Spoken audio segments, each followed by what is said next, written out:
It's the BSDFS Fantasy Football Podcast. If you don't know, now you know. If you ain't listening, why not? Boom.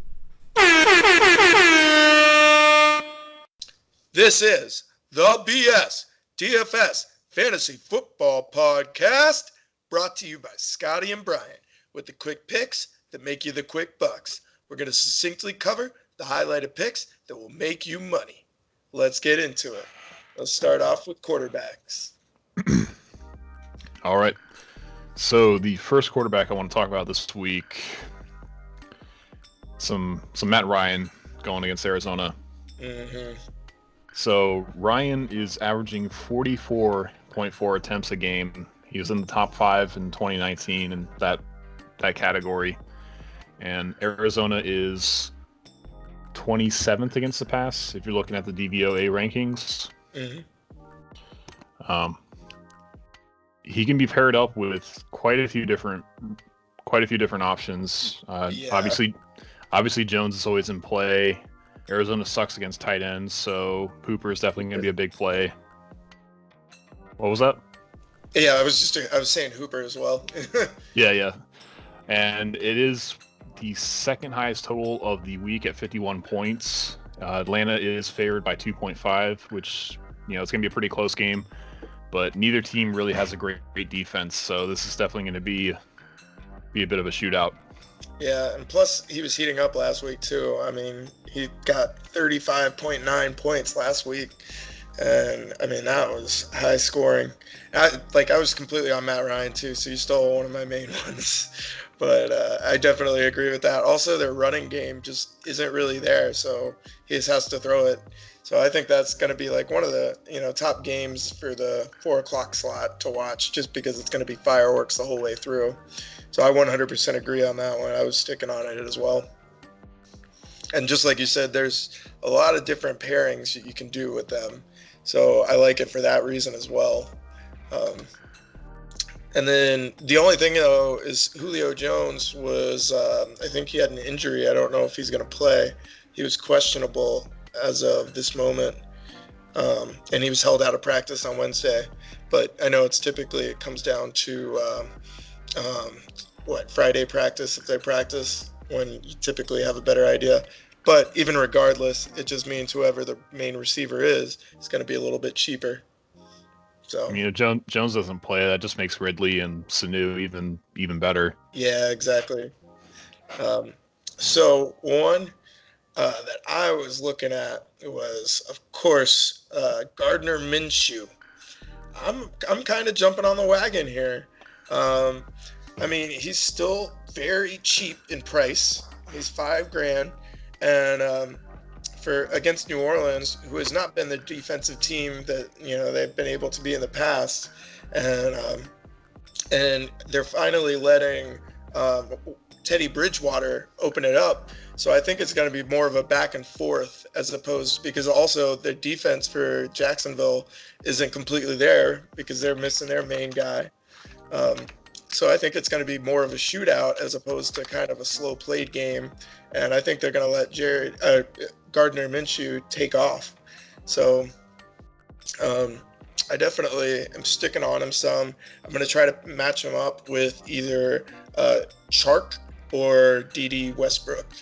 I think a lot of people are going to be on Chark just because of the price didn't budge, even though he was I think he got 2 touchdowns last week. And so I think a lot of people are going to be on him. So I might try to mix it up and go with some Westbrook just to kind of go off of the matchups. So anybody else you want to touch on? The other one I want to talk about, I know I shouldn't pick him, but I do want to talk about Andy Dalton one more time. Oh God! If he burns me again, he'll never be talked about again. Yeah. So he's averaging, over 45 pass attempts a game. So he's definitely getting a lot of volume. And again, this Baltimore team, not very good defensively. Mm-hmm. They're ranked 25th against the pass, and they're actually 28th against the run. So they're below average overall. Yeah. But even with all that said, Baltimore is coming into this game as 11.5 point favorites. Mm-hmm. So it's going to be up to Dalton to really throw the ball around a lot and really try to take advantage of this weak Baltimore defense. I don't think he completely burnt you last week. I mean, did average and he was cheap, but at the same time. Well, I think I picked. All right, no, never mind. Sorry, you're right. Mm-hmm. No, yeah, keep going. I don't think he completely burnt you, but the thing that I'm worried about in choosing him is who does he have to throw to besides Tyler Boyd? I mean, like, there's nobody else there. They've got him and, like, a completely unknown receiver and Eifert, and that's it. Well, that's the thing is you can pair him up with some cheap receivers, and you can get some receivers under 4,000 with him. Yeah, you could, but I don't know. It just worries me because they're kind of no name. But I'll let let you choose that one.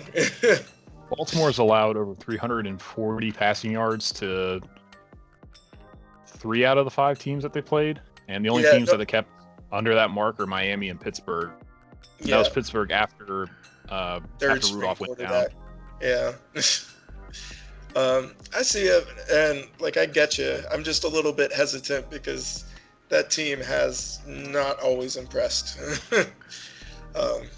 So let's move on to some running backs.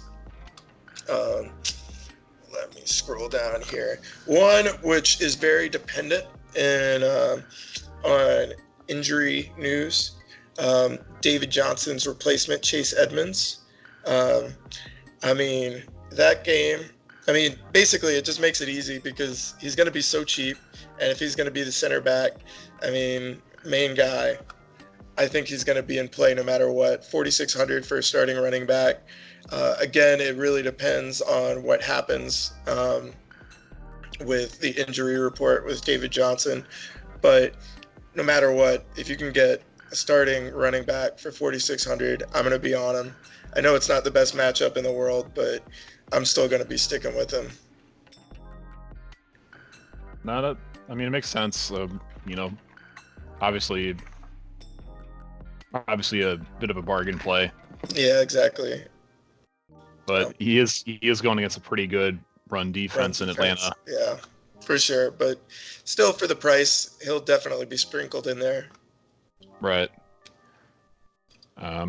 So to talk about the other side of the Cincinnati game, kind of going along with Baltimore being heavy favorites, I do like Mark Ingram at 6,600.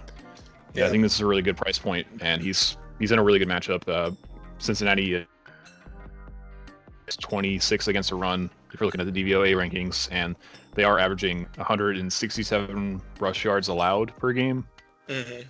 And so this is definitely a game script where Baltimore is going to get off to a big lead and just grind it out. So Mark Ingram has had some really good weeks. He's kind of like a boomer bust pick for the most part because he either does great or meh.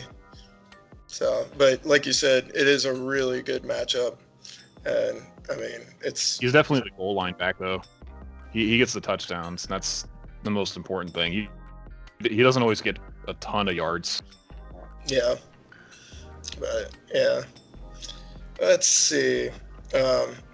One that I was thinking about is Chris Carson, because Seattle, I feel like if they watch that game script from Monday night of what the 49ers did to Cleveland, they're going to want to use their running back because they just got torn up by the running back. And I feel like Seattle's finally starting to trust Chris Carson again, because I feel like for 2 weeks in the beginning there, they kind of let off of him a little bit. But the past few weeks, he's really started heating up. He also has a chance of getting, receptions. He's a receiving running back. It's a perfect situation against the Cleveland Browns, who just got shown to be a fool. So I'm definitely going to be doing some of him because he's pretty much the weeks that he didn't have kind of a bust, he's had a 20-point floor. And for 6,000, that's still pretty cheap for what he's worth. So I'm going to be going with some of him. Yeah, he does have back-to-back 100-yard games for first time all year. Yeah. Really. And those 20-point games are without a single touchdown. So that's another thing to consider. I mean, like, all he's got to do is get one touchdown, add to that, and he has like a 30-point game. Well, the other thing is, it seems like he has the fumble problem under control. He hasn't fumbled the past 2 weeks. Yeah, so that's why they're trusting him now. Yeah. So. Now he's at a good price point at 6,000. Yeah, definitely. Anybody else you want to touch on? I do like some Carlos Hyde at 4,400 going against KC. That's just a really darn good price point, and Hyde has been getting more and more work in the Houston offense, and we did see them put up 53 points on Atlanta. So, I mean, they're definitely a team that can produce the numbers when need be. Yeah. We're kind of seeing Duke Johnson get faded out more and more over time. I think he might be worth like a punt play, but Hyde is definitely the much safer pick of the two. Yeah. The only thing that worries me in that situation is Watson loves to throw the ball. So I don't know how much they're going to really run it, you know? I mean, it's the highest total of the week at 55, so there's going to be a lot of scoring to go around. And yeah. KC is ranked 30th against the run. Yeah, well, that's true. I guess we'll have 4,400 is pretty damn cheap for an RB1. Yeah, for sure.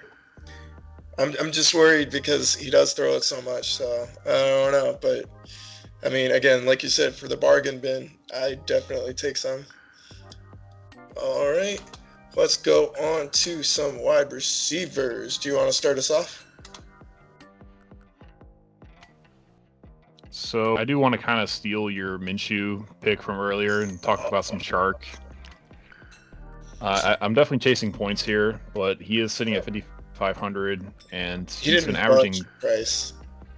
Yeah, I mean he's averaging over 22 DraftKings points, and he's actually in the top 5 in terms of like points scored on this slate. Mm-hmm. And he's under 6,000, and I think he's tied for most targets with Westbrook at 7.6 per game. And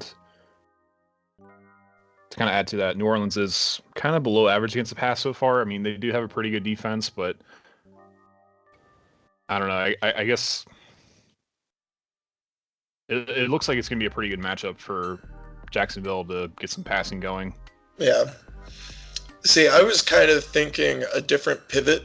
And, I mean, not to say that Chark is not like the go-to guy, because he obviously is.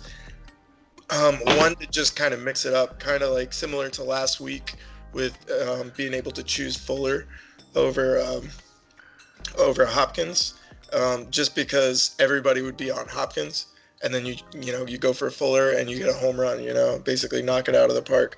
I'm thinking pivot to Westbrook on some, just that way when everybody is on Chark, if Westbrook just goes nuts, then you get him very low owned. So I wanted to try some of that pivot there. Don't know how many entries I'm going to put with Westbrook, but I want to have him in some just to kind of pivot other ways, so that way I don't go with everybody that's chasing points. I mean, I agree. I think they're definitely both in play. Chark does seem to find the end zone more for whatever reason. Mm-hmm. But the problem is, like, with Westbrook, you're not saving a ton of money for whatever reason. Yeah. I guess, I don't know. It's just strange. But like I said, they are getting the same number of targets. Price didn't go up after last week. I mean, you look at Fuller, and Fuller's price went up like $1,000. He's almost like out of play at this point. Yeah. So. That's interesting. Yeah, it's something to do with the algorithm. So, all right. Who else do you want to touch on? I do want to talk about some McLaurin real quick. I know the Redskins are a bit of a mess, but they're going against one of the few teams that are like even worse of a mess, or arguably. I don't like his price point. Whew. You got to sell me on this one. Well, he does have 7.5 targets a game, so he's still getting the volume. Miami is last against wide receiver ones. They are last against the pass, and he does have a touchdown in 3 of his 4 games. The only exception being the New England game. Mm-hmm. So I think he's clearly the best receiver on this roster, and if anybody's going to be getting the ball in this game, it's probably going to be him. Yeah. And I mean, he is definitely a bit of a risky play. He's definitely a little more on, like, I guess, the punt play side, where he's not going to be in a ton of lineups for me. But Miami has, like, no defense. Yeah. They'll be very low owned. I remember, what was that one play? I think it was like week 2 where one of the Miami guys, defensive guys, ducks below the ball. They really have no defense. Yeah, I mean, he's kind of coming off some bad weeks, especially the New England game, so I think he's going to end up being low owned. Yeah, he'll definitely be low owned. There's no doubt about that. So I see it. I'm just a little bit hesitant because that price went up. I mean, in the 5,000 range, I would, definitely plug him in. But the 6,000 range, that's a little bit scary. But who knows? Maybe you'll just prove me wrong. One last one that I wanted to talk about was Gallup. Gallup just getting off of that knee injury for 2 weeks, and he's back in. He immediately got 14 targets. He got 7 receptions. He got the 100-plus yards. He's had, great weeks, great floor. I feel like he's just kind of getting forgotten because of those 2 weeks that he was out. He played a great game right back. He's still at a pretty cheap price point, $5,600, for being able to, shoot over 25 points in 2 of his 3 games that he's played in so far. I think he's a little bit hidden off. And again, he's getting the targets, and he got a touchdown last week. I know, and we'll just see where it goes. But I definitely think that it might be under the radar from some people, being that he was gone for 2 of the 5 weeks so far. I'm just worried that it's not really a game script that's going to be having Dallas throw. So I just don't see. You think they're just going to feed it to Zeke? Gallup and Cooper. I mean, maybe like quick touchdowns early on in the game. Yeah. But I don't know. I mean, it's such a tricky matchup to figure out because Darnold is coming back this week, which should help the Jets a ton. I would think, at least. Yeah. Again, he's been pretty solid, even with games that, that have just basically been run-oriented games. Plus, I don't think they need to put too much wear and tear on Zeke. And then on top of it, I think Amari Cooper, let me see real quick. Amari Cooper's questionable as well. He was a limited participant in Wednesday's practice. So that's another thing to keep in mind. So, it's kind of off the radar. I don't know. It's on my radar. I can tell you that. Yeah. So, all right. So let's move on to tight ends. Do you want to start us off, or you want me to? Let's see. Oh yeah, you go. Sorry. Okay. All right. Well, I love that the price point on Kittle is dropping. Kittle's been such a solid performer. I don't know why he dropped. I think he's gone from, he was over like 6,500 for the first 2 weeks. He's now dropped down to 5,200 this week. I think that's going to be a shootout. It's going to be an exciting game to watch. And I think that he's going to be able to put up a lot of points against kind of a middling defense against tight ends. So he's definitely going to be put in there, especially with that price point. Yeah, it is. He hasn't really lit up any defenses quite yet, but like I said before, the Niners-Rams game is going to be one of the highest scoring of the week, I believe. Mm-hmm. Yeah, they're projected at like 51 right now. Yeah. So, Kittle's definitely going to be involved, and he's actually not too pricey for once. Yeah, and I think he's pretty much their main guy. Like, they're probably most athletic star on their team, in my opinion. I think everybody else is kind of middle ground, but he's their kind of star player. Yeah, he's definitely one of the only Niners that I'm like comfortable putting in multiple lineups. The rest of them are, it feels like they're going to all be touchdown dependent. Yeah, exactly. The one I want to talk, I mean, he might be a little too obvious, but we talked about him a little bit earlier, but I do like Cooper at 5,000. Mm-hmm. So he's actually second on the team in terms of targets, only behind Julio Jones. And he's actually leading tight ends in targets over the past 3 weeks, which is kind of bizarre because Atlanta really hasn't used their tight ends too much ever since Gonzalez retired. And yeah, we all know Arizona is bottom 3 against tight ends. They did have a good. What's up? I was just agreeing because that's basically the strategy. Choose tight ends against Arizona. I mean, they did bottle up Eifert last week a bit, but Eifert hasn't really gotten going or really looked all impressive. So, I mean, Hooper at 5,000 seems pretty darn reasonable. Yeah, but he probably will end up being very high owned. Yeah, I mean, he seems like the go-to tight end this week. That's for sure. Yeah. All right, so let's go on to some defenses.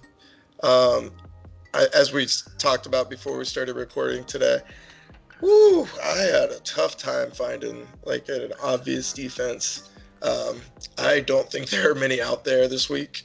On one hand, though, I do believe that that it gives a lot of cheap options out there.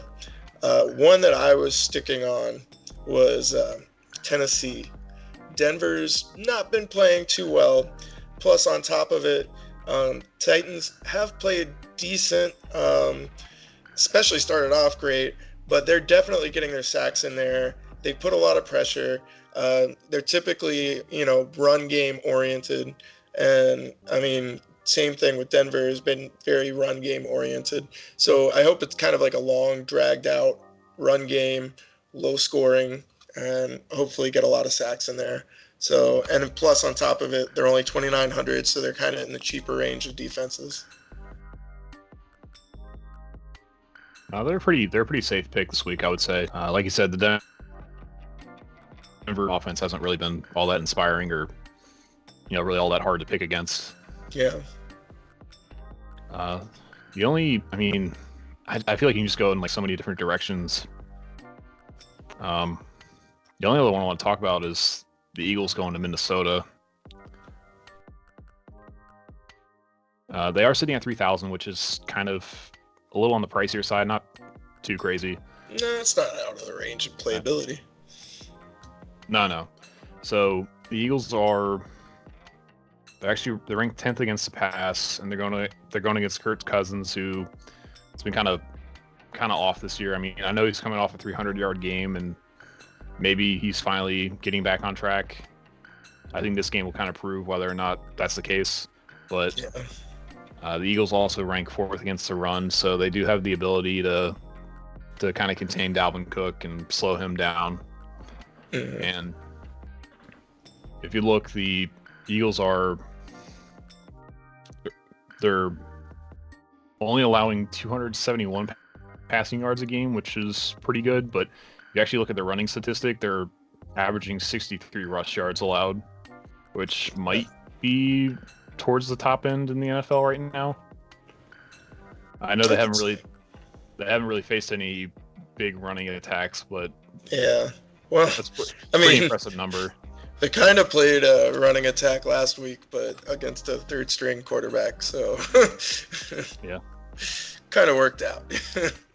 Just bottle up the run game when you got a third-string quarterback in there.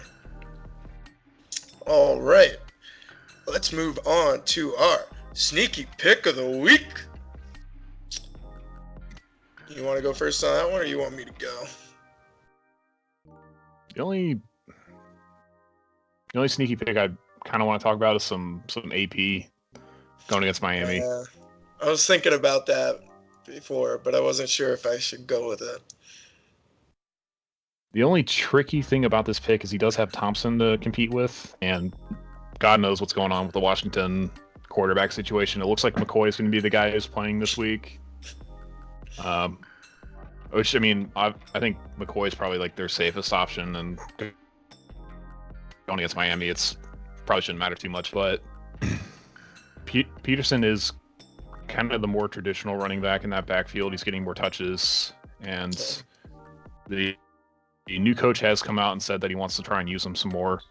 He feels like Washington hasn't really been running as much as they should, and he's sitting at 4,500, going against a terrible Miami defense. And last year, like, he kind of had a handful of those games that were just like out of nowhere. Like, he had gotten the Fountain of Youth, and he would blow up and, you know, get 30 plus fantasy points. Yeah. So I definitely see that. I mean, he came out of nowhere those few times last year too. So I could see him pulling that off. I don't count him out anymore after seeing that happen a few times last year. He had 1,000 yards rushing last season. Yeah, I mean, he had some great games in there. So I see it. He's not going to go in there a ton, but it's like you said, it's going to be a punt play. All right, and my pick was Gerald Everett for 3,600. He's been getting a lot more targets lately. It's kind of just the usage rate lately, and kind of like how you said before, Rams and 49ers are going to have the highest point total of the day, and there's points to go around. Last week, he got 23.6 points. He's starting to get a lot more attention. He had 11 targets last week, 8 targets the week before. He wasn't super used beforehand, but he's starting to get more usage, and I think there's just going to be a lot to go around. So I'm definitely going to be putting him in a lot just as a cheap tight end to fill in and be able to get some extra leeway in some other positions. I mean, I thought about him, but he is going in a very tough matchup against San Francisco. Yeah. San Francisco is pretty darn good on defense this year. But at 3,600, he is at a good price point. Yep, worth that punt play. All right. So let's move on to our gut check. Ooh, gut check! You want to start us off again this week? Yep, let's do it. I'm going to go with my Gardner Minshew.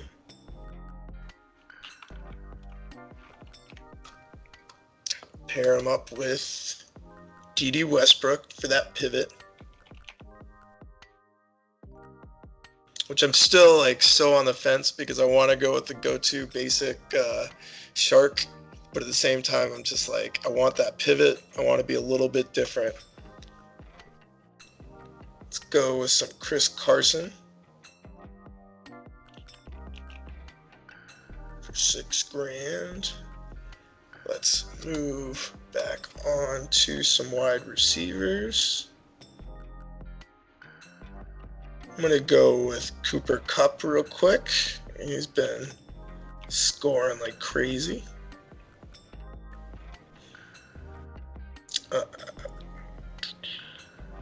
Go with my Gallup pick.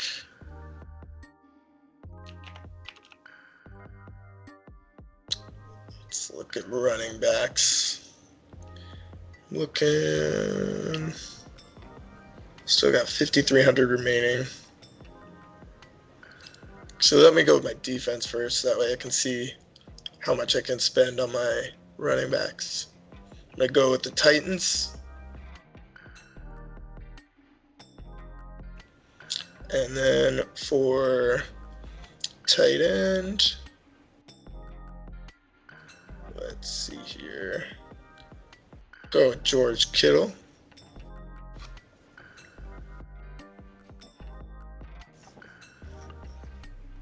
Get a little bit of both sides there. Running back, I can pay up a little bit. I'm going to go with your pick with some Mark Ingram. That gives me 6,500 remaining. And let's go with the guy I'm trusting you on this one. I'm trusting your guy here. Let me go with Tyler Boyd. He's going to soak up some targets. He's the only guy to throw to, basically, on the whole team. Pretty much. I'm trusting in you. And that is my team. All right. So I really like Matt Ryan this week. I think there's good reason to like him. And I mean, it's a little obvious, but I mean, Hooper isn't such a good matchup. Mm-hmm. He's like I said before, he's like one of the best tight ends in the league over the past few weeks. Yeah. Let's see. Let's move over to running back. I'm gonna do some high. And I'm also gonna do Ingram.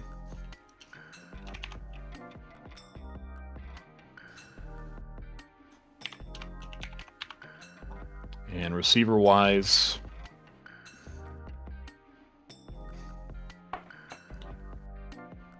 I do like Tark. I'm gonna go ahead and plug him in.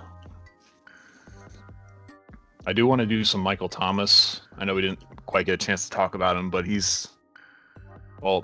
if Ramsey's still out, Michael Thomas is a really good play. Yeah, that might be something we need to check back up on. Well, I don't even think you need to check back up. I think Ramsey's basically said, hey, I'm out. I'm just going to sit out. And I think even if he does play, I don't think he's going to play with full effort. Well, that answers that question. So, next up, I want to get an Arizona receiver. I was going to go with Kirk, but he's questionable. Let's see. So you can get both sides of that matchup. Yeah. Yeah, let me go ahead and do Kirk. He's been trending up pretty recently. Yeah. Well, Kyler Murray had a pretty good game. But the only thing that killed me last week with Kyler Murray is they weren't getting touchdowns. They kept getting so close, getting right to the end zone, and then field goal. Yeah, I don't know, they've been putting up yards, but they just can't seem to get it in the end zone. Something happens in the red zone. Yeah, exactly. I don't know what. That game drove me nuts because of that. Let me go ahead and plug in the Eagles defense, and then we're looking at 6,100. I mean, I know I'm chasing points, but it's kind of hard not to when you have a 3-touchdown game. So let's do some Fuller. Oof. I'm kind of curious to see like how high owned he's going to be this week. I mean, he's at a pretty good price point for, what he just did. For what he just did, but he does have a tendency to have a giant game and then just completely disappear the next week. Yeah. So I'm going to be putting him in some, but I'm definitely not going to chase him as hard as some people are. Because I knew, I had him filled in so many lineups.